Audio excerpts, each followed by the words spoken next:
आज कई दिनों के बाद हम लोग वीडियो शूट करने के लिए आए हैं। बारिश हो रही थी, बहुत बारिश हो रही थी। 3 दिन तक लगातार झमाझम बारिश हो रही थी। कभी रुक जाती थी, कभी तेज हो जाती थी, बहुत तेज हो जाती थी। ये स्थिति थी। इंद्रदेव पूरी तरह अपनी पूरे पराक्रम के साथ बारिश करवा रहे। और कितना पानी बह रहा था, आकाश से कितना पानी बहा जा रहा था, नदियों जितना पानी, और वो बह रहा था, बर्बाद हो रहा था। उसे संभालने की कोई कार्य योजना नहीं बना रखी हमने। रेन वाटर हार्वेस्टिंग या वर्षा जल संग्रहण की जो तकनीकें सदियों पुरानी हमारे देश में चली आ रही थी, ताल तलैया पोखर जिसमें भर जाता था बारिश का पानी, वो सब धीरे धीरे भरते जा रहे हैं, मकान बनते जा रहे हैं, और बारिश के पानी को कहीं ठौर नहीं मिल पा रहा, वो बर्बाद हो रहा है। लोग कहते हैं भविष्य में भयानक सूखा पड़ेगा यदि हमने बारिश के पानी को नहीं संभाला, और अगला विश्व युद्ध यदि लड़ा जाएगा तो वो पानी के लिए। पर ये सारी बातें हमें लगता है ये सुदूर भविष्य है। ये इतना सुदूर नहीं है, ये आ रहा है, बहुत नज़दीक आ रहा है, और अचानक से आके खड़ा हो जाएगा। जब हमने धरती की उपेक्षा की, जब हमने अपने वातावरण, अपने पर्यावरण, अपनी हरियाली, अपने आकाश, अपने महासागर, अपनी नदियों सबको गंदा कर डाला, तो धरती ने भी अपना डिफेंस सिस्टम अपनाया। हमारी मानव की सारी एक्टिविटी, सारी क्रियाकलाप, सब कुछ रोक दिया एक वायरस के कारण, जिसके कारण हम तो नॉर्मल होने की प्रतीक्षा कर रहे थे, लेकिन धरती निर्मल हो रही थी क्योंकि इंसानी गतिविधियां रुक गई थी। तो यानी कोरोना वायरस तो हमारे लिए था, और धरती के लिए मानवीय गतिविधियां ही वायरस थी, जिनको रोकने के बाद वातावरण भी बदला। बहुत से पंछी चहचहाने लगे, बहुत सी जगहों पर वो विलुप्त प्राणी भी दिखे, वो विलुप्त प्रजातियां भी दिखी, तितलियों और पंछियों की, जो लोगों ने मान लिया था कि विलुप्त हो गई थी, लेकिन वो पूरी तरह विलुप्त नहीं हुई थी। मौसम बदलते ही वो वापस आ गई। तो हमें चेतावनी समझनी चाहिए धरती की, और अपने वातावरण, अपने धन संपदा जो हमारी स्वच्छ मिट्टी और स्वच्छ जल में निहित है, उसे संभालना चाहिए। इस बार तो मुझे भी जोश आया, और अपने घर वापसी के बाद मैंने अपने यहाँ भी रेन वाटर हार्वेस्टिंग कराई है, क्योंकि जो छत से मोटी धार बारिश की गिरती थी, वो बह जाती थी। उसको संग्रहित करने के लिए हमने 80 फीट गहरी बोरिंग करा के उसमें उसे डाला है। दिल्ली में एक संस्था है, साइंस एंड एनवायरनमेंट, वो लोग इस संबंध में काफ़ी तकनीकी सलाह दिया करते हैं। लेकिन ये 3 दिन जो बारिश हुई है, बच्चों के लिए तो बहुत मज़ेदार हालत थी। सब कूद फांद रहे थे, बारिश में नहा रहे थे, और जब हमारे भी मन का बच्चा जाग जाता था तो हम भी खूब नहा रहे थे, आंगन में, छत पे। बहुत आनंद आता बारिश में नहाने। सच पूछिए तो लोग जो वाटर रिजॉर्ट में जाते हैं ना, जब बारिश होती है ना, तो वो हमारे देश का सबसे बढ़िया वाटर रिजॉर्ट है। बारिश में नहाओ, डट के नहाओ। जो बच्चा होता है ना, उसके लिए आसमान और वहां से झरने वाली बारिश उसे बहुत आनंद देती है, उससे उसका गहरा रिश्ता होता है। एक बच्चे की भावना को मैंने एक कविता में लिखा है। बच्चा, छोटा बच्चा, उसे हर चीज अपनी माँ से चाहिए। उसे माँ ही उसे लगती है। एक कल्पतरु है। कल्पतरु हमारे धर्म ग्रंथों में एक ऐसा वृक्ष है जिसके नीचे खड़े होकर कुछ भी मांगो तो वो मिल जाता है। तो एक छोटे बच्चे के लिए उसकी माँ एक कल्पतरु है, कल्प वृक्ष है, जिसके अंतर्गत, जिसके नीचे बैठ के उसे जो मांगेगा उसको माँ दे देगी। तो वो बच्चा भी अपनी माँ से मांग रहा है, माँ मुझे आसमान दो, हाँ मुझे आसमान दो, जहाँ बादल का शोर हो, उजली सी भोर हो, बारिश की बूंदों में भीगा हर छोर हो, गुनगुनाती रस बरसाती सुरीली सी तान दो, माँ मुझे आसमान दो। भीगा सारा जंगल, हम सबके दल के दल हरियाली पाने को करते हैं कोलाहल। पर्वत की चोटी सी कदम तले चट्टान दो, माँ मुझे आसमान दो। जाएं हम सब पढ़ने, कुछ सीखें कुछ गढ़ने। जब कभी हिलमिल खेलें, जब मन हो तब लड़ लें। सहज सरल जीवन से भरा भरा प्राण दो, माँ मुझे आसमान दो। शिखरों को हम छू लें, आगे ही आगे बढ़ लें।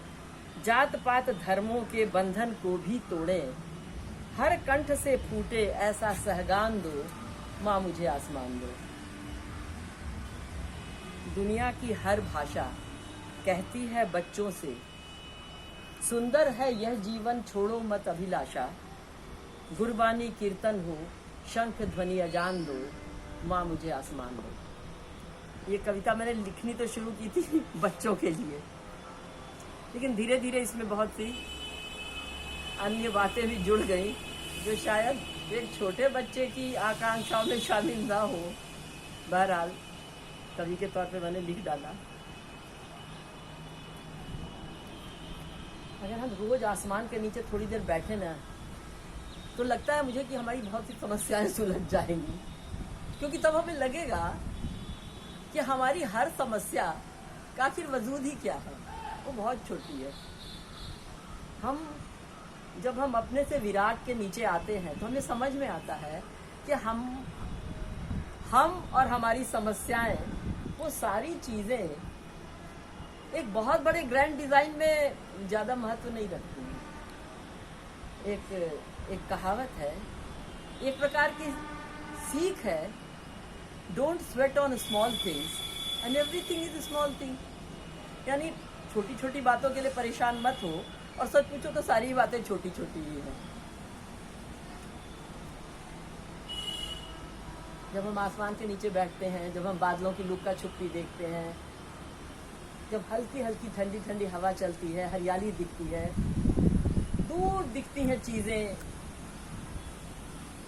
तो आपको लगता है ना कि आप किसी विराट ब्रह्मांड के एक हिस्से हैं, चाहे बहुत छोटे सही, लेकिन उसी के हिस्से हैं। वो विराट ब्रह्मांड आपके मन में भी धड़कता है, आपके दिल में, आपके शरीर में, आपके रक्त में, आपकी शिराओं में, आपके मांस मज्जा में धड़कता है वो ब्रह्मांड। वो नदियां, वो सागर, वो झरने, वो मिट्टी, वो पेड़ पौधे, वो चांद तारे आकाश, वो सब हमारे वजूद का हिस्सा हैं और हम उसका हिस्सा हैं। अच्छा, इस बात को ऐसे समझिए, शंख होता है, वो महासागर से निकलता है। उस शंख को आप अपने कान में लगाइए तो आपको महासागर की आवाज सुनाई देगी। वो महासागर कौन सा महासागर है? वो आपकी रक्त का महासागर है, जो निरंतर आपकी शिराओं में दौड़ रहा है। एक सिद्धांत ये है कि इस पूरी धरती पे एक निरंतर, एक शाश्वत कंपन जारी है और हम सब उस कंपन के हिस्से हैं। हमें लगता है हम स्थिर हैं, हम दरअसल उस विराट, उस दिव्य, उस महाकंपन, उस ग्रेट वाइब्रेशन के हम हिस्से हैं। और इसको बहुत बार साबित भी किया गया है अनेक तरीकों से। यदि आप रेत को बिछा दीजिए एक टेबल पर और उसके बगल में आप एक वायलिन का रॉड या कोई चीज से आप उसको खिसकाइए, तो जो कंपन होगा उससे वो टेबल पर रखी हुई रेत एक निश्चित आकार ग्रहण कर लेगी, एक निश्चित डिजाइन ग्रहण कर लेगी। तो ये सब कैसे हो रहा है? ये सब कुछ उस विराट, उस दिव्य, उस शाश्वत कंपन के कारण होगा। जब हम इतनी सारी बातें सोचते हैं, आखिर क्या है, हम अपने शरीर की संरचना के बारे में ही सोचे तो ये क्या है? ये क्या अद्भुत इंजीनियरिंग कौशल का नमूना है, ईश्वर ने क्या बना डाला है। हम उसके बारे में अगर सोचें तो हमको लगेगा कि हमारी बाकी चिंताएं क्या हैं। ये शिराओं में जो रक्त दौड़ रहा है, ये धमनियों में जो कुछ प्रवाहित हो रहा है, ये सारा सिस्टम, ये हमारा मस्तिष्क, ये हमारा मन, हमारा सारा नर्वस सिस्टम जो हमें संचालित कर रहा है, और ये सारा कुछ बेहतर संचालित होता है जब आप प्रकृति के नजदीक जाते हैं। आपकी परेशानियां दूर हो जाती हैं, आप तनाव मुक्त हो जाते हैं, आपके सांसों की गति ज्यादा संभाव में चलने लगती है। जब आप हरियाली देखते हैं, जब आकाश देखते हैं, और कभी कभी पहले तो हमारे बचपन में तो बहुत निकलता था बारिश के बाद, लेकिन अब तो इंद्रधनुष का दर्शन ही अब दुर्लभ हो गया है। लेकिन अगर कभी इंद्रधनुष देखा तो आनंद आ जाता है। एक बच्चों की कविता है आसमान से जुड़ी हुई। आसमान अच्छा लगता है, घर की छत पर हैं हम लेटे, नानी से छुपकर हैं बैठे, अपना अपना सा लगता है, आसमान अच्छा लगता है जैसे जादूगर, काले नीले बादल का घर, देखूं मैं भी उसमें रहकर, उड़ जाने का मन करता है, आसमान अच्छा लगता है। इंद्रधनुष का रंग सतरंगा, बरखा बरसे तब निकलेगा, सपनों के रंगों में रंगा, छू लेने का मन करता है, आसमान अच्छा लगता है। और ये तो हर बच्चे का मन करता है कि हम भी आसमान में उड़े पंछी की तरह। एक गाना था ना, पंछी बनूं उड़ती फिरूं मस्त गगन में।